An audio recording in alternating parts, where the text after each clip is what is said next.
ప్రభునందు ప్రియులారా, మీ అందరికీ ప్రభువైన యేసుక్రీస్తు నామమున శుభములు.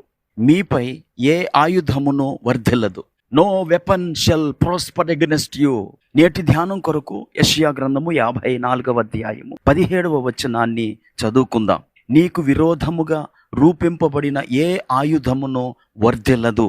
యేసుక్రీస్తును విశ్వాసముంచి దేవుని సువార్తపై నమ్మకముంచి నిర్మించుకున్న జీవితము ఒక బలమైన పునాదిపై నిర్మించబడిన జీవితము వలె స్థిరముగాను శాశ్వతముగాను ఉంటుంది. ఎందుకంటే క్రీస్తు సువార్త రోమీయులకు రాసిన పత్రిక 1:16 ప్రకారం నమ్ము ప్రతివానికి రక్షణ కలుగ చేయుటకు అది దేవుని శక్తి అయి ఉన్నది. మీరు ప్రస్తుతం చాలా కష్టమైన క్లిష్టమైన పరిస్థితిని ఎదుర్కొంటూ ఉండవచ్చు. ఈ మాటలు వింటున్న ఈ దినమున మీ ఆరోగ్యాన్ని గురించి ఒక నెగిటివ్ రిపోర్టు మీరు పొంది ఉండొచ్చు. లేదా మీరు పనిచేసే చోట సవాలుతో కూడిన పరిస్థితులు మిమ్ములను చుట్టుముట్టి ఉండవచ్చు. నీ జీవిత భాగస్వామి నీకు వ్యతిరేకమై నిందిస్తూ ఉండవచ్చు. ఇలాంటి పరిస్థితుల్లో దేవుని సువార్తను బట్టి మిమ్మల్ని మీరు ధైర్యపరచుకోండి. మీకు విరోధముగా రూపింపబడిన ఏ ఆయుధము వర్ధిల్లదు. విశ్వాసంతో మీరు ఇలాగూ చెప్పండి, నన్ను బలపరచు వాని యందే నేను సమస్తమును చేయగలను. అలాగే మీకున్న పరిస్థితిలోనికి యేసు ప్రభువాన్ని ఆహ్వానించండి. మీకు ఎక్కడైతే అవసరం అనిపిస్తుందో ఆ పరిస్థితిలోనికి, ఆ సమస్యలోనికి మన ప్రభువును ఆహ్వానించి ఆయనను భాగస్వామిగా చేసుకోనండి.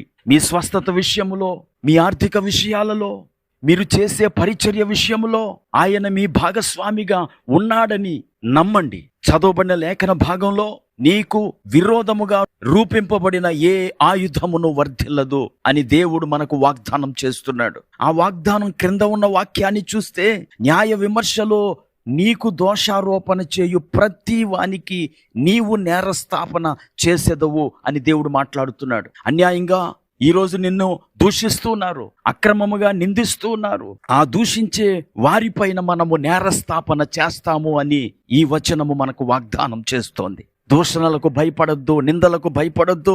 మనలను దూషించి వారే దూషించబడతారు, శపించబడతారు. గనుక మనకు వ్యతిరేకమైన ప్రతి ఆయుధము, అది చేతబడి శక్తులైనా, ప్రజలకు అసూయ ద్వేషాలు అయినా, వాటి నుండి మనము తప్పించుకొనగలం.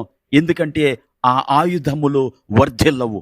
సొలొమోను భక్తుడు సామెతల గ్రంథము 18వ అధ్యాయము 10వ వచనంలో ఇలాగూ చెప్తాడు, యెహోవా నామము బలమైన దుర్గము, నీతిమంతుడు అందులోనికి ప్రవేశించి సురక్షితముగా ఉండును. ప్రియులరా, దేవుని నామము బలమైన కోట. మనము ఆయన దగ్గరకు పరిగెత్తినప్పుడు మన చింతలన్నీ ఆయనపై బదలాయించబడతాయి. ఆయన మనపై శ్రద్ధ వహించి మనలను విడిపిస్తాడు. బలమైన కోటలు మనకు రక్షణను ఇచ్చినట్లు దేవుడే మనకు రక్షణ ఇస్తాడు.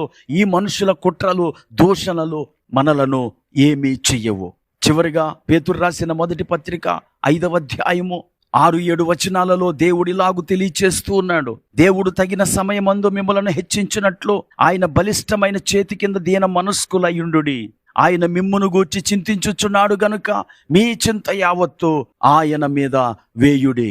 నా ప్రియులారా, ఈరోజు మీరు చింతించుచున్న విషయాన్ని దేవుడిపై వేయండి. మీరు చింతించటం మానేయండి. ఆయన ఆ విషయమై చింతించి ఆ విషయములో మీకు జయమిస్తాడు. ప్రార్థన చేసుకుందాం. కృపా కనికరం కలిగిన మా తండ్రి, నీకు వందనాలు. మాకు విరోధమైన ఆయుధము వర్ధిల్లదని మాతో మాట్లాడారు. ఈ మాటలు వింటున్న మా వీక్షకులు దేనిని గురించి భయపడుతున్నారో, బాధపడుతున్నారో, ఆ సమస్యలోనికి వారు మిమ్మల్ని ఆహ్వానించుచుండగా మీరు వారికి సహాయం చేసి విడిపించి నడిపించమని యేసుక్రీస్తు నామమున ప్రార్థించి వేడుకుంటున్నాము. ఆమేన్.